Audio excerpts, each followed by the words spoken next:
Shalom Bapak Ibu Saudara-saudari yang terkasih di dalam Tuhan. Bacaan kita hari ini terambil dari Mazmur 95 ayat 7b hingga ke-8.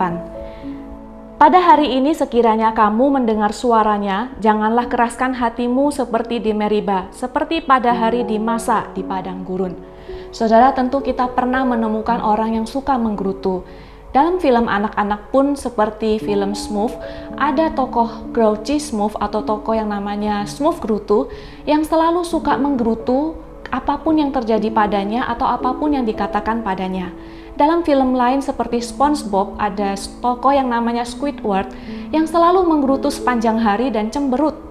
Saudara, tentu tidak menyenangkan bukan bertemu dengan orang-orang yang demikian. Dalam kehidupan sehari-hari, dalam kenyataannya ada juga orang-orang yang demikian. Saudara, mungkinkah juga tanpa kita sadari kita adalah orang-orang yang mungkin berpikir adalah wajar, adalah normal ketika kita bersungut-sungut, menggerutu, mengeluh ketika sesuatu yang buruk, yang tidak kita inginkan terjadi dalam hidup kita.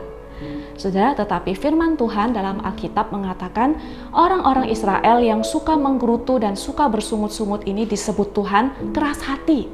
Keras hati karena meskipun mereka tahu kebenaran bahwa Allah tidak pernah meninggalkan mereka, namun mereka tetap menyalahkan Tuhan ketika sesuatu yang buruk terjadi dalam hidupnya.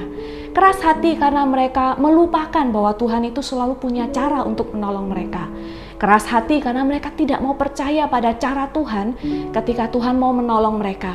Dan mereka membiarkan hati mereka tetap non-stop bersungut-sungut.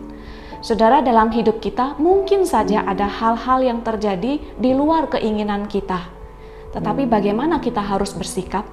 Firman Tuhan berkata, janganlah keraskan hatimu. Saudara, itu artinya kita ketika menghadapi hal seburuk apapun, tidak boleh membiarkan hati kita terus menggerutu dan menyalahkan Tuhan, melupakan Tuhan, apalagi tidak percaya kepada Tuhan. Sebaliknya, Tuhan ingin ketika kita ada dalam keadaan yang sulit, mungkin hal-hal yang terjadi di luar keinginan kita, ban mobil pecah di saat kita hendak buru-buru pergi, anak tantrum, mungkin muntah di karpet mobil, atau mungkin meeting dadakan di hari libur kita, atau hal-hal lain yang membuat kita ingin menggerutu. Ingat, jangan keraskan hati kita, tapi biarlah kita menggantikan isi hati kita yang sedang ingin menggerutu itu dengan hal-hal yang bisa mengucap syukur. Ucapan syukur menolong kita berhenti menggerutu. Saudara, maukah Anda berhenti menggerutu hari ini? Mari bersama-sama kita berdoa. Tuhan Allah kami yang bertata dalam kerajaan surga, tolonglah kami yang lemah ini, karena seringkali kami merasa wajar untuk mengomel, wajar untuk mengeluh dan bersungut-sungut di hadapan Tuhan ketika banyak hal yang terjadi tidak sesuai keinginan kami.